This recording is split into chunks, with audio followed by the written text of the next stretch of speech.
donc dans le fait que ce soit un allègement pour lui. On va en reparler lorsqu'on va parler des avantages pour les hommes, mais c'est même un avantage pour elle. Si elle n'enfante pas et que lui a des enfants, ben, ça lui permettra en quelque sorte d'avoir des enfants, puisque les enfants de son mari sont comme ses enfants. Et ceci se prend tout son sens lorsqu'on sait que l'enfant du mari, le fils du mari, est un mahram pour, euh, est un mahram pour sa femme. Le fils du mari est un mahram pour sa femme. C'est-à-dire que si une femme se marie avec un homme qui a un enfant, alors cet enfant-là est son mahram. C'est-à-dire qu'il ne peut jamais se marier avec elle. Et donc, ça résout des problèmes aussi, comme souvent on entend parler de femmes qui veulent faire le hajj mais qui n'a pas de mahram pour, qui veut voyager mais qui n'a pas de mahram pour. Et donc, c'est aussi un avantage pour elle si elle a des enfants. Et en général, les hommes, si on lui dit tu vas te marier qu'avec une seule femme, ils préfèrent pas forcément avoir celle qui a déjà des enfants. Et puis toi, ma sœur, si aujourd'hui t'es ni stérile, ni divorcée, ni veuve, ben tu peux le devenir un jour. Tu peux le devenir un jour. Si tu l'es pas aujourd'hui, peut-être que demain tu le seras.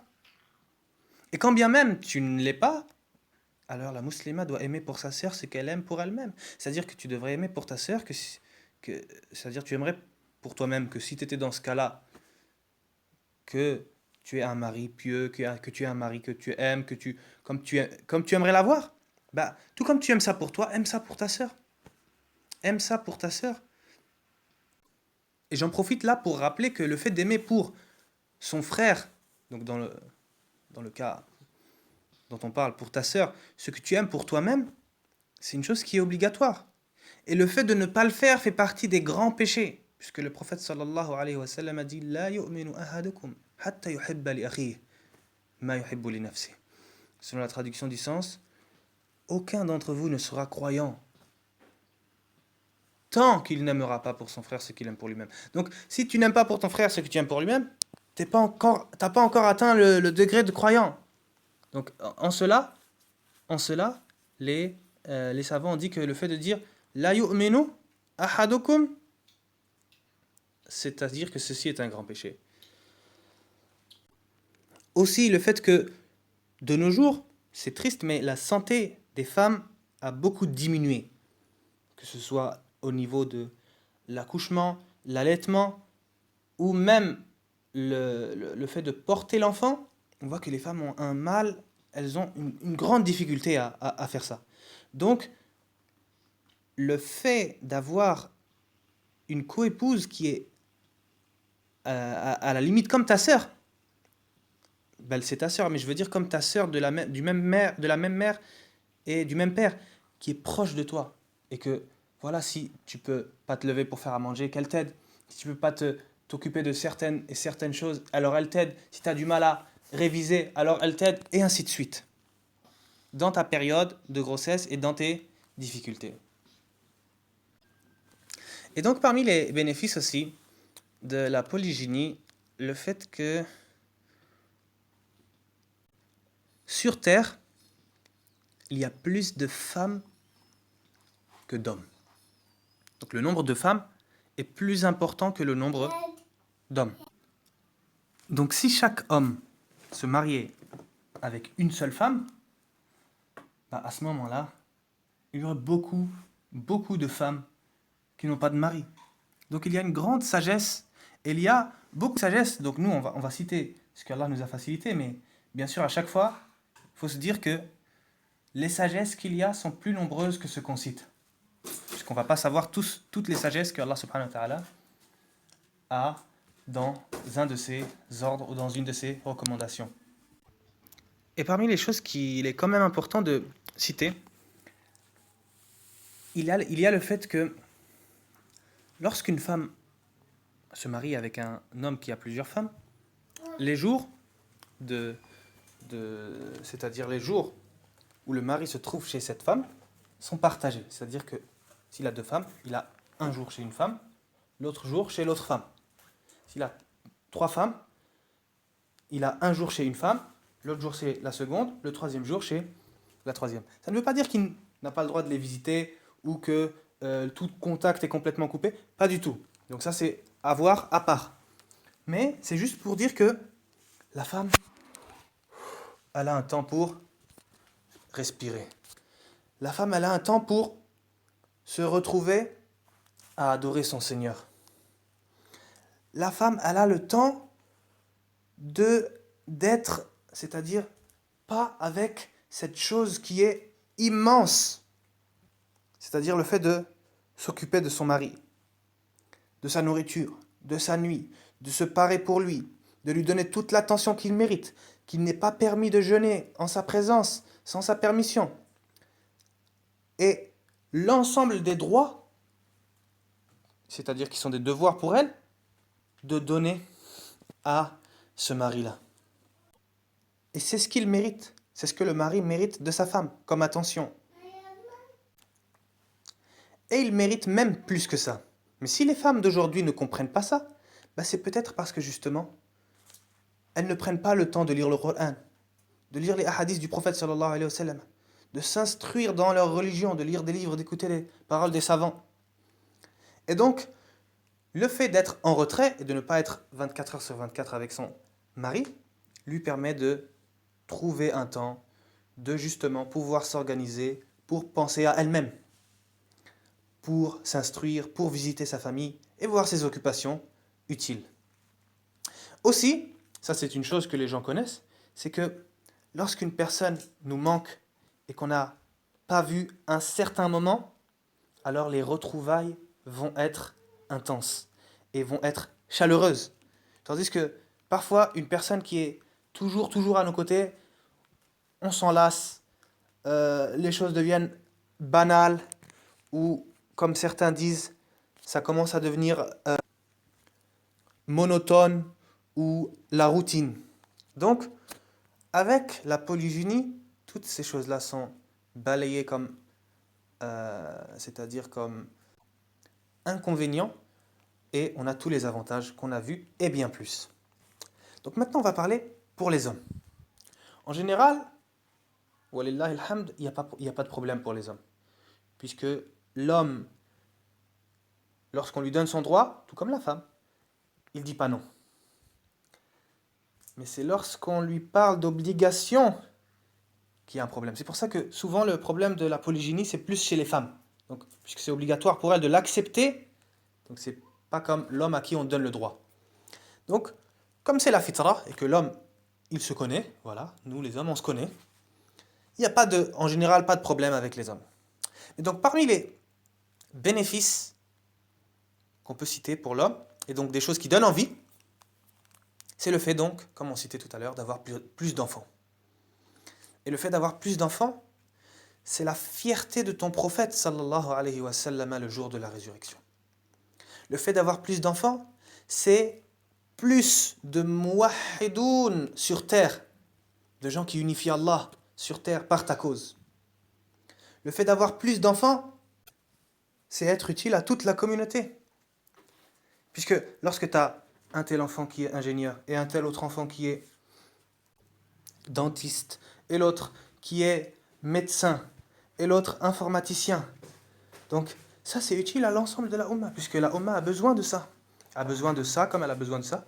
Et même s'ils ne sont pas ça, et qu'ils sont des savants, alors tu as l'ensemble de leur récompense qui t'est écrite, de par ta bonne éducation que tu leur as donnée.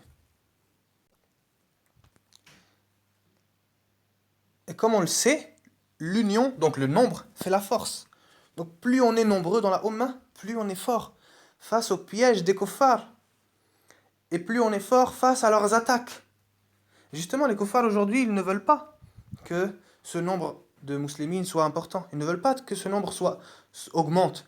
Donc c'est pour ça que dans certains pays, ils favorisent la césarienne pour diminuer le nombre de naissances. Et ils donnent des choses qui qui affaiblissent la santé de la femme pour qu'elle ait des problèmes à enfanter. Et ainsi de suite parmi les complots que les kuffars font contre les musulmans. Mais avant même que cela soit un bénéfice pour l'ensemble de la communauté, avant même d'être un bénéfice pour la communauté, le fait d'avoir plusieurs enfants est un bénéfice pour toi-même. Parce que, wallah, le fait d'avoir beaucoup d'enfants, même si c'est difficile au début, à la fin, avec une bonne éducation, c'est bien meilleur qu'une retraite. Donc parmi les bénéfices, il y a aussi le fait d'assouvir ses désirs. On sait tous que l'homme, ce qui l'attire le plus sur terre, c'est pas l'argent, c'est pas les voitures, c'est pas les hauts postes. Non, on le sait tous. Ce qui attire le plus les hommes sur cette terre, parmi les choses de la dunya, c'est les femmes. Donc si un homme dit « Moi, les femmes, ça ne m'intéresse pas », tout de suite, on se dit celui-là, soit il est gay, soit il a un problème, soit il est castré. On s'étonne. Donc on sait que l'homme a un besoin et un désir charnel important. Et Allah subhanahu wa ta'ala sait comment il a créé sa créature mieux que nous-mêmes. Donc lorsqu'Allah subhanahu wa ta'ala, je dis pas seulement, nous permet de nous marier avec plusieurs femmes, mais nous recommande de nous marier avec plusieurs femmes, c'est bien parce que Allah subhanahu wa ta'ala sait que ceci est un bien pour nous. Et je vais même aller plus loin, c'est que Allah subhanahu wa ta'ala sait que c'est un bien tantôt pour l'homme que pour la femme. Puisque comme on va le voir, si mon mari, il est préservé et il a préservé entièrement, il a assouvi entièrement son besoin et qu'il n'y a plus besoin de rien, alors là, il ne risque pas, incha'Allah, d'aller dans le haram. Donc, parmi les bénéfices, il y a le fait d'être le meilleur des hommes, comme on a vu dans le Athar d'Ibn Abbas. Et d'appliquer une sunna, j'ai envie de dire mieux, de revivifier une sunna. Puisque c'est une sunna qui est, dans notre époque-là, délaissée, oubliée. Donc si tu l'appliques, mon frère, ou si toi, ma sœur, tu encourages ton mari, naam, ça existe des femmes qui encouragent leur mari à faire ça. Si toi, ma sœur, tu fais partie de ces femmes qui encouragent leur mari à le faire, ou si toi, mon frère, tu appliques ça, alors tu vas revivifier une sunna. Et celui qui revivifie une sunna, il a une récompense immense, puisqu'il a la récompense de chaque personne qui le fait après lui. Et donc parmi les bénéfices, c'est avoir la récompense immense de l'éducation de chacune des femmes et de chacune des bouchées que tu mets dans sa bouche. À chaque fois que tu la nourris, tu es récompensé. À chaque fois que tu la vêtis, tu es récompensé. À chaque fois que tu la logis, tu es récompensé. À chaque fois que tu lui donnes un plaisir dans son cœur, ou que tu lui donnes une joie, ou que tu apaises une de ses tristesses ou de ses peines, tu es récompensé. Et ainsi, pour chacun de tes enfants. Et ils sont après toi ce qui te reste. Puisque parmi les œuvres qui ne s'arrêtent pas après la mort de la personne, un enfant pieux qui invoque pour lui. Donc si j'ai plein d'enfants pieux, alors incha'Allah, ces enfants-là seront quelque chose qui me sera utile après la mort. Parmi les bienfaits, donc comme on l'a déjà cité, le fait de prendre le prophète sallallahu alayhi wa sallam pour exemple. Et donc le fait de chercher à suivre sa sunna et de savoir comment il a pratiqué ça et de justement le suivre en cela. Tandis que celui qui n'a qu'une femme ne risque pas de pratiquer certaines choses qui font partie de la sunna du prophète sallallahu alayhi wa sallam. Parmi les bienfaits aussi, il y a le fait que lorsque j'ai, et on y a fait allusion, lorsque j'ai plusieurs femmes, j'aurai pas besoin de prendre une travailleuse à la maison ou de mettre mes enfants dans une garderie. Pourquoi? Parce que lorsque telle femme va avoir un empêchement, inch'Allah, l'autre va l'épauler. Et lorsque l'autre va avoir un empêchement, la première va l'épauler, et ainsi de suite. Les deux entre elles seront un pilier l'une pour l'autre. Donc chacune d'entre elles va s'aider, et à ce moment-là, Il n'y aura pas besoin que on cherche des gens extérieurs ou faire rentrer des gens dans nos histoires et ainsi de suite. Donc ça c'est pour les avantages, tantôt pour les hommes que pour les femmes. Maintenant on va parler des faux empêchements.